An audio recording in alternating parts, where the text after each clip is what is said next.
announcing today a major show of military force in the region. At 6:47 p.m., something changed in the Persian Gulf. Radar screens flickered, sonar operators froze, and aboard one of the most powerful warships ever built, an alarm cut through the routine hum of the evening watch.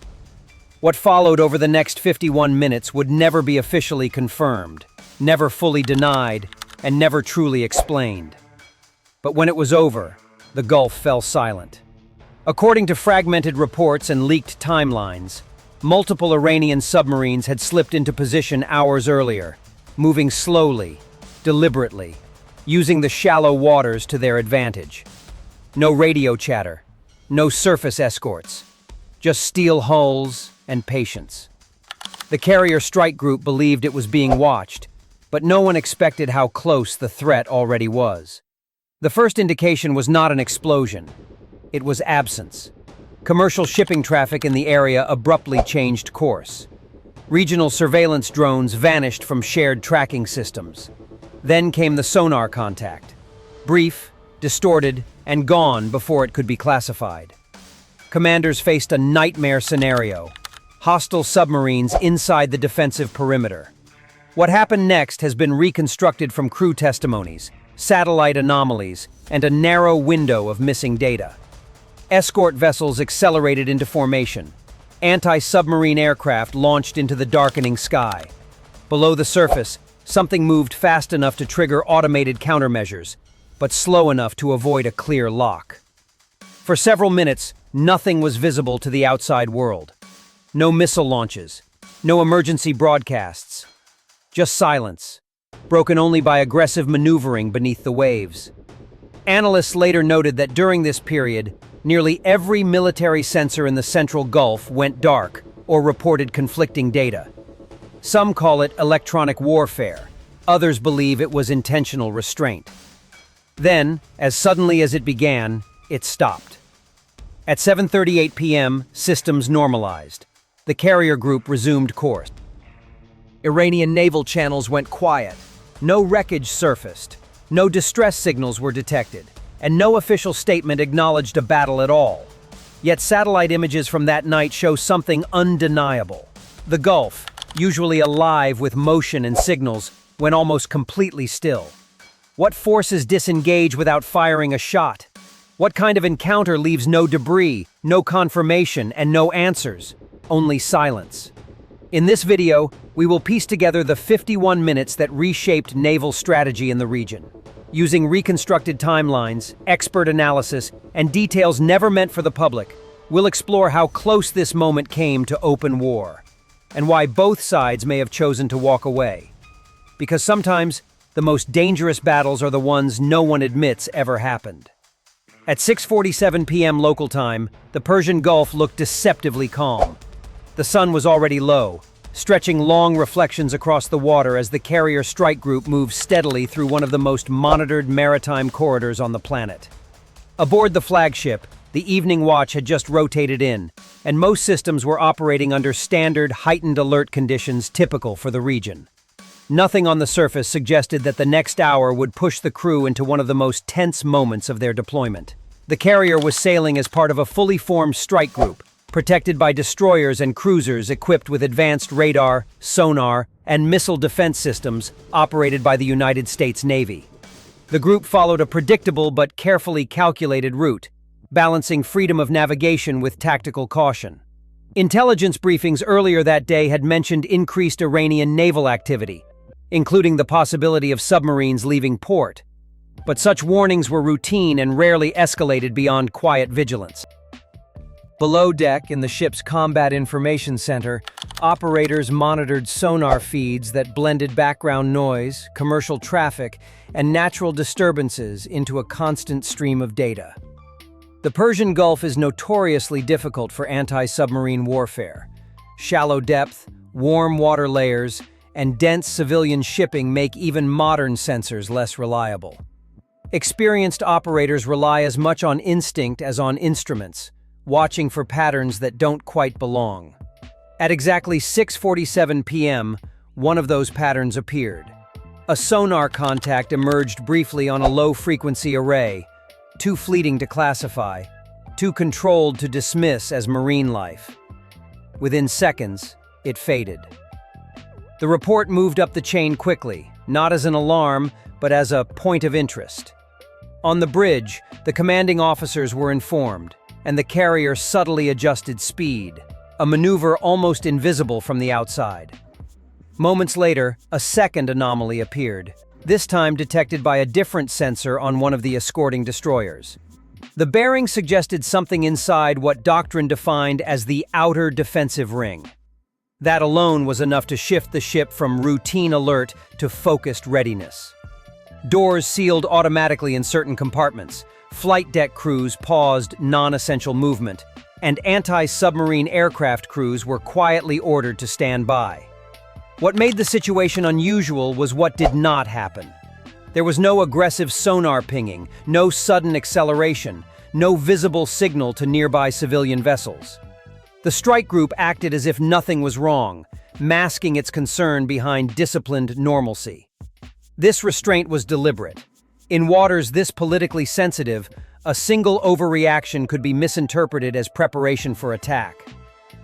Unbeknownst to most of the crew, regional satellite coverage later showed that several commercial vessels altered course at nearly the same moment, likely responding to classified maritime advisories triggered automatically by military sensors.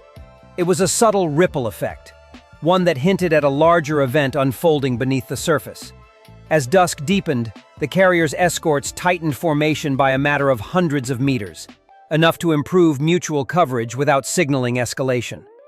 Sonar teams reported intermittent contacts, never clear, never stable, but consistent enough to suggest deliberate movement rather than chance. The possibility of multiple submarines was quietly discussed, though never confirmed. By the end of the first 10 minutes, commanders understood that this was no drill and no coincidence. Something was testing the perimeter, probing reactions, measuring response times. Yet no weapons were launched, and no warnings were broadcast. The opening phase of the encounter was defined not by fire or noise, but by uncertainty, restraint, and the shared awareness that one miscalculation could turn the calm surface of the Gulf into a battlefield. Long before the first sonar anomaly appeared on American screens, Iranian naval units had already begun shaping the underwater battlespace. In the hours leading up to the encounter, elements of the Islamic Republic of Iran Navy quietly transitioned from routine patrol posture to a limited combat readiness state, a shift that was never announced but later inferred from patterns in port activity and encrypted naval communications.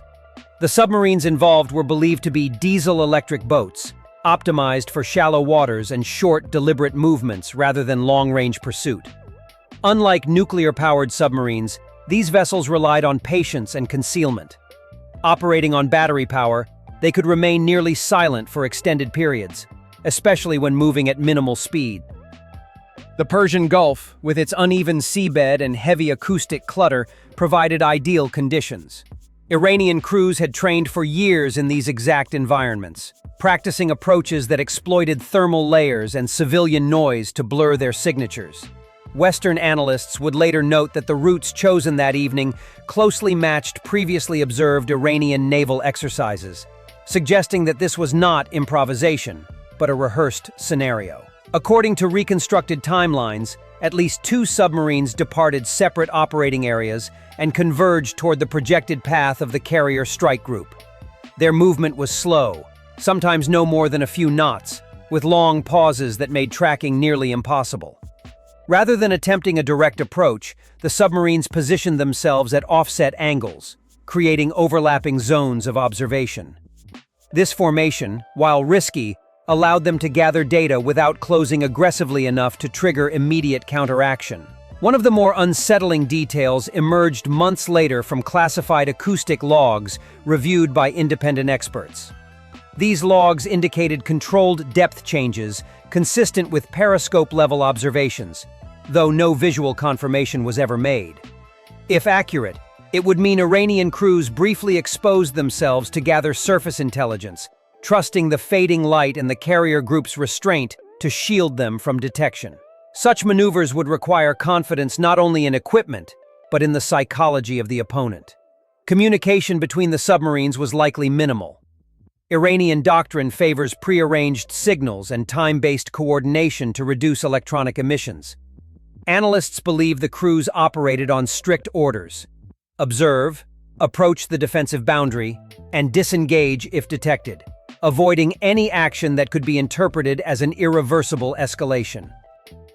This aligned with Tehran's broader strategy at the time, demonstrating capability without forcing a direct confrontation. At one point, a brief burst of encrypted low-frequency transmission was detected by regional monitoring stations, lasting less than a second.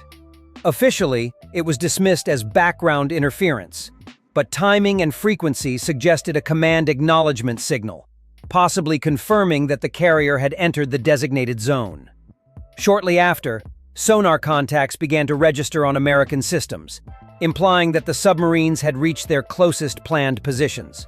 What remains speculative is whether any training torpedoes were armed, or whether fire control solutions were briefly calculated. Some former officers have suggested that such steps are standard, even during intelligence-gathering missions, while others insist that no targeting would occur without explicit authorization. There is no evidence of weapons bay doors opening, but the absence of evidence has done little to quiet debate. As the situation intensified, the submarines began their withdrawal just as carefully as they had approached. Rather than retreating directly, they altered depth and heading in staggered intervals, leaving behind a trail of ambiguous acoustic echoes. This tactic, sometimes referred to by Western crews as ghosting, complicates pursuit by forcing multiple potential tracks. Within minutes, clear contact was lost. By the time the Gulf fell quiet, the submarines were already dispersing back into the noise of commercial traffic and coastal waters. No flags were raised, no victories claimed. Yet the operation had achieved its likely goal, proving that Iranian submarines could penetrate the outer awareness zone of a U.S. carrier group without triggering open conflict. In that silent maneuvering beneath the surface, the second act of the encounter unfolded, not as a battle of explosions, but as a contest of nerve, discipline, and restraint. Once the earlier anomalies had been acknowledged and quietly elevated beyond routine reporting, the dynamic inside the strike group shifted decisively. Detection did not arrive as a single undeniable confirmation, but as a convergence of probabilities. Sonar operators across multiple platforms began noticing correlations that could no longer be ignored. Time delays between contacts that matched calculated underwater transit speeds, slight bearing changes consistent across separate sensors, and brief signal losses occurring in patterns too deliberate to be random. Individually, none of these indicators would justify escalation. Together, they formed a picture that demanded action. The first response was coordination rather than confrontation. Data from surface ships, towed arrays, and airborne sensors was fused into a shared tactical display accessible only to senior command and select specialists. Algorithms filtered out civilian traffic and environmental noise, leaving behind a sparse but unsettling map of potential underwater movement. At this stage, commanders resisted the urge to classify the contacts publicly, referring to them instead as unresolved tracks. This terminology allowed flexibility, buying time to react without forcing a political or military declaration. Within minutes, anti-submarine warfare aircraft were launched under the pretext of routine patrols.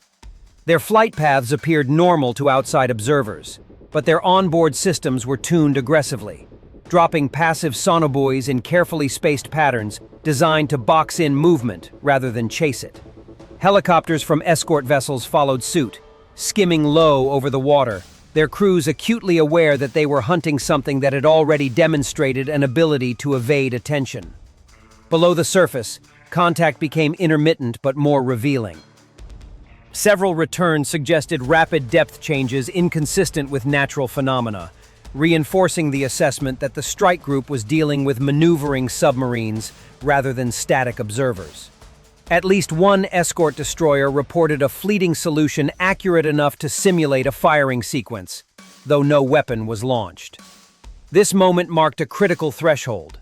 The threat was no longer theoretical, yet restraint remained the dominant doctrine. The response from the strike group was layered and deliberately ambiguous. Ships altered speed and heading in subtle increments, enough to complicate targeting calculations without signaling panic. Electronic warfare systems shifted into an active monitoring mode, probing the surrounding spectrum for signs of hostile emissions. At the same time, strict rules of engagement were reiterated across the command network, emphasizing confirmation and proportionality. No one wanted to be the first to turn tension into open conflict. As the encounter progressed, the underwater picture grew more complex. Some contacts appeared to fade, while others emerged unexpectedly closer to the formation, suggesting either coordinated movement or deliberate deception. Analysts later theorized that this phase represented the most dangerous window, when misinterpretation could have triggered automatic defensive responses. One internal report noted that at least 2 automated countermeasure systems briefly requested authorization to deploy decoys, requests that were manually denied. The climax of the encounter came not with an exchange of fire, but with a sudden convergence of signals. Multiple sensors registered overlapping disturbances, as if several tracks had compressed into a smaller area. For a tense stretch of time, the command team operated under the assumption that an aggressive maneuver was imminent. Aircraft were repositioned for rapid response, and surface ships prepared for emergency acceleration. Crew members later described the atmosphere as eerily calm, the kind of quiet that settles in when everyone understands what is at stake but no one speaks it aloud. Then, just as abruptly, the pattern broke. One by one, the unresolved tracks lost coherence. Bearings diverged, signal strength weakened, and predictive models began to fail. It became clear that whatever forces had been probing the strike group were disengaging. Rather than retreating in a single direction, the contacts dispersed, dissolving into the acoustic clutter of the region. Pursuit was considered but ultimately rejected. Chasing shadows in such an environment risked escalation without guarantee of success. The final phase was defined by confirmation rather than action. Aircraft remained airborne longer than planned, sweeping wide arcs to ensure that the withdrawal was genuine. Surface ships maintained tightened formation until confidence returned. Internally, assessments were revised in real time, shifting from immediate threat to post-incident analysis. Only when hours passed without renewed contact did the strike group gradually resume its standard operational posture. In the aftermath, the silence that settled over the Gulf was more telling than any explosion could have been. Communication channels that had been active fell quiet. Regional sensors reported a marked decrease in anomalous activity. From the outside, nothing appeared to have happened at all. Yet within military circles, the encounter was already being dissected as a case study in modern naval brinkmanship. No damage had been sustained, no casualties reported, and no official acknowledgement issued. Still, the episode left a lasting impression. It demonstrated how close opposing forces could come to conflict without crossing the line, and how much of contemporary warfare unfolds in the realm of detection, decision-making, and restraint, rather than overt violence. The silence that followed was not empty. It was heavy with unspoken understanding that both sides had seen how far the other was willing and able to go. In the days that followed the encounter, attention shifted from what had happened to what might happen next. Officially, nothing required a response. There were no confirmed violations, no visible damage, and no public acknowledgement that anything unusual had occurred. Yet within military and intelligence communities, the event reshaped assumptions about stability in the region. Quiet briefings emphasized that the absence of conflict should not be mistaken for resolution. Instead, it marked a pause in a longer strategic contest that was far from over. One possible path forward was de-escalation through invisibility. By saying nothing and changing nothing on the surface, both sides could signal restraint while preserving freedom of action. Naval deployments continued, but routes were subtly adjusted, patrol patterns refined, and detection thresholds recalibrated. Analysts noted that such changes often indicate lessons learned without inviting scrutiny. In this scenario, the silence that followed the encounter would serve as a pressure valve, allowing tensions to dissipate gradually without either side appearing to back down. Another scenario involved controlled signaling. In the weeks after, observers tracked minor but deliberate demonstrations of capability. Exercises announced with unusual precision, equipment tests conducted just within international norms, and carefully worded statements emphasizing readiness without naming adversaries. These actions suggested that the encounter had reinforced deterrence rather than undermined it. Each side now possessed a clearer understanding of the other's reach and restraint, reducing the likelihood of accidental escalation while increasing the stakes of any future miscalculation. Less comforting was the possibility that the event would accelerate an underwater arms race in the region. Submarine detection, counter-detection, and electronic warfare capabilities became focal points of new funding priorities. Training scenarios were rewritten to reflect the kind of ambiguous, contact without engagement situation that had unfolded. Some planners warned that as both sides improved their ability to operate in close proximity without detection, the margin for error would shrink.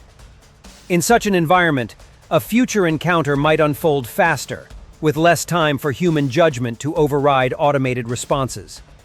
Diplomatically, the silence created space for back-channel communication. While no formal talks were announced, shifts in tone suggested that messages had been exchanged indirectly, clarifying red lines and reaffirming mutual interest in avoiding open conflict. Historically, such quiet understandings have often proven more durable than public agreements, precisely because they allow flexibility. The encounter became an unspoken reference point, a reminder of how close events had come to crossing into something irreversible. There was also the risk of misinterpretation by third parties. Regional actors, lacking full context, might read the silence as weakness or opportunity. This possibility prompted increased coordination among allied forces, aimed not at provoking confrontation, but at preventing others from exploiting perceived gaps. Stability, it seemed, now depended not only on the two principal players, but on the discipline of everyone watching them. In the long term, the encounter entered doctrine not as a battle, but as a benchmark. It illustrated that modern naval conflict may hinge less on firepower than on perception, timing, and restraint. The most likely future was neither immediate war nor lasting peace, but a continuation of tense coexistence, punctuated by moments of near contact that test nerves and systems alike. The silence that followed was not an ending. It was an intermission, a reminder that beneath calm waters, unresolved questions still move, waiting for the next moment to surface.